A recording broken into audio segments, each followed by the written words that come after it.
Saksi Oki Pratama yang mengatakan mana sih aibnya si Reza Ceking, sehingga sejak saat itu terdakwa Nikita Mirzani bersama dengan saksi Oki Pratama sepakat untuk menyerang produk dan pribadi saksi Reza Gladys Pretianasari. Maka selanjutnya terdakwa Nikita Mirzani secara terus-menerus menyerang saksi Reza Gladys Pretianasari melalui akun TikToknya.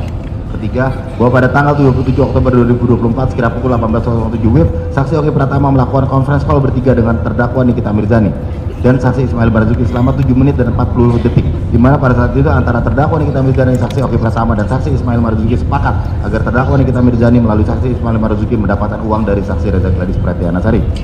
Bahwa pada tanggal 14 November 2024 atas kesepakatan antara terdakwa Nikita Mirzani, saksi Ismail Marzuki dan saksi Oki Pratama, terdakwa Nikita Mirzani dan saksi Oki Pratama menyuruh saksi Ismail Marzuki untuk berkomunikasi dengan saksi Reza Gladys Pretianasari, dan pada saat yang bersamaan saksi Oki Pratama menindaklanjuti arahan dari terdakwa Nikita Mirzani dengan cara memerintahkan saksi Reza Gladys Pretianasari untuk berkomunikasi dengan saksi Ismail Marzuki. Adapun di saat saksi Ismail Marzuki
Mirzani dituntut 11 tahun penjara.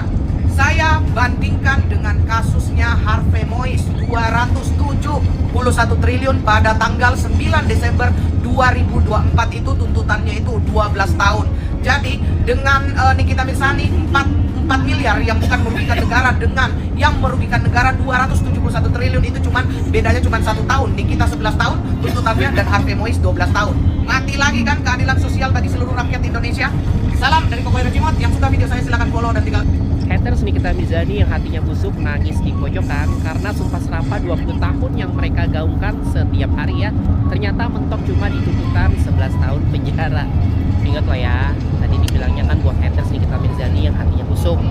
Jadi jangan baperan semua deh. Kalau lo merasa baper, berarti lo haters Nikita Mirzani yang hatinya busuk. Nih, jamu monyet. Jadi banyak juga yang langsung teriak tuntutan itu biasanya nggak jauh-jauh dari vonis gitu ya. Bahkan netizen nasional juga pernah tuh bilang begitu waktu kasusnya Isa Zega. Tapi ingat nih, hukum itu kontekstual. Artinya satu rumus tidak bisa dipakai untuk semua perkara. Meskipun pasal yang digunakan sama, analisis yuridis, kemudian peran terdakwa, kemudian alat bukti ya, dan pembelaan juga bisa menghasilkan hasil akhir yang jauh berbeda. Ini buah coklat. Jadi ini bukan green screen ya. Lagi. Nah, contoh sederhananya misalnya ya, dua orang yang bisa kena pasal yang sama ya, tapi perannya beda, vonisnya pun bisa beda. Kemudian misalnya dua orang yang bisa saja punya catatan hukum yang berbeda ya. Jadi pertimbangan hakim pun pasti berubah. Jadi generalizing ya, atau menyamaratakan semua kasus itu adalah bentuk kedangkalan logika hukum. Nah, sekarang kita masuk ke aspek spiritual dan realita kehidupan. Apakah kira-kira keberuntungan semua orang itu akan sama? Apakah nasib Isa Zega dan Nikita Mirzani pasti identik? Tentu saja tidak ya. Jadi setiap kasus itu punya cerita dan jalan takdir sendiri-sendiri ya sahabat channel. Ada yang dihancurkan, ada pula yang justru bangkit di saat semua orang ingin melihatnya jatuh. Jadi buat para haters Nikita Mirzani yang hatinya busuk ya, yang udah siap pesta pora 20 tahun penjara, itu mungkin sekarang waktunya ambil tisu, duduk manis dan belajar sedikit tentang hukum. Karena hukum bukan tentang doa kebencian kalian ya, hukum itu logika dan keadilan. Stay tune terus dengan Netizen Channel, kita akan membahas kasus-kasus hukum Nikita Mirzani dan kasus-kasus hukum lainnya. Reza Gladys sampai saat ini harusnya masih menjual glowing booster cell dong. Tapi kenapa sampai saat ini tidak dijual lagi glowing booster cell? Bahkan sebelum memberikan uang 4 miliar, ya, glowing booster cell telah ditarik oleh e-commerce oleh Reza Gladys. Berarti kan pemberian uang 4 miliar itu bukan ditujukan untuk itu. Memang untuk kesepakatan, dan memang di dalam fakta persidangan pun ya, Reza Gladys di fakta persidangan menyampaikan keterangannya itu bukanlah pemerasan tetapi kesepakatan. Bagaimana ya? Bagaimana fakta persidangan nih, bahkan keterangan pelapor pun dikesampingkan oleh jaksa penuntut umum. Jadi sebenarnya jaksa penuntut umum ini mau mencari kebenaran atau mau mencari apa? Semua aparatur penegakan hukum kita ini belum mempunyai yang namanya kesadaran hukum. Kalau dia sudah tidak mempunyai kesadaran hukum atau kepekaan dengan penegakan hukum, jangan diharap bahwa semua proses penegakan hukum itu tanpa uang. Karena uanglah yang sangat menentukan berjalan tidaknya satu proses penegakan hukum. Hei jaksa-jaksa tolil yang kuliahnya hanya di depan universitas aja, nggak masuk, nggak dengerin dosen ngomong, itu datang dari mana? Menjatuhi hukuman 11 tahun penjara, denda 2 miliar dan subsidi 6 bulan. Lu ngejatuhin hukumin ngalah-ngalahin ngalah-ngalahin pembutuh, ngalah-ngalahin koruptor. Harvey Muiz itu dijatuhinya 12 tahun, beda tipis ya. Ngalah-ngalahin teroris, ngalah-ngalahin narkoba. Pakai otak jaksa.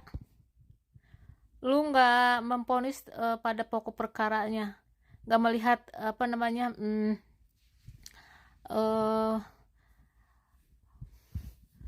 tuntutannya, nuntut sampai 11 tahun penjara. Lu tuntutan dari mana? Belajar di mana lu sekolahnya?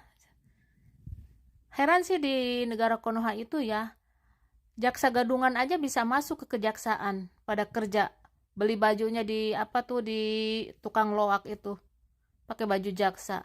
Mungkin itu yang ngejatuhin hukuman Nikita Mirzani juga tuh jaksa loakan itu.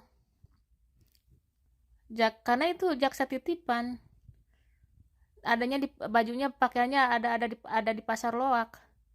Itu yang donasi homing juga kan, itu jaksa yang udah dikeluarin, sekarang diaktifin lagi ya.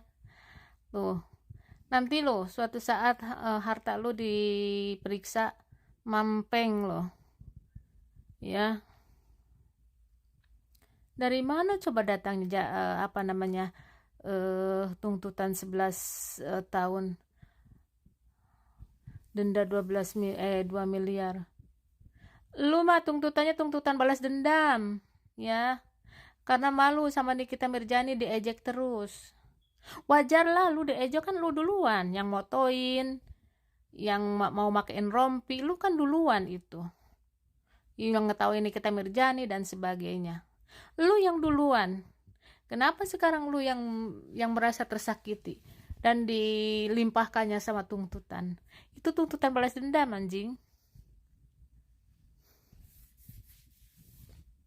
Itu belum beres. Jangan khawatir, lu jangan pada senang dulu tuh si Nepos, si Janja, ku Daniel Bella tuh.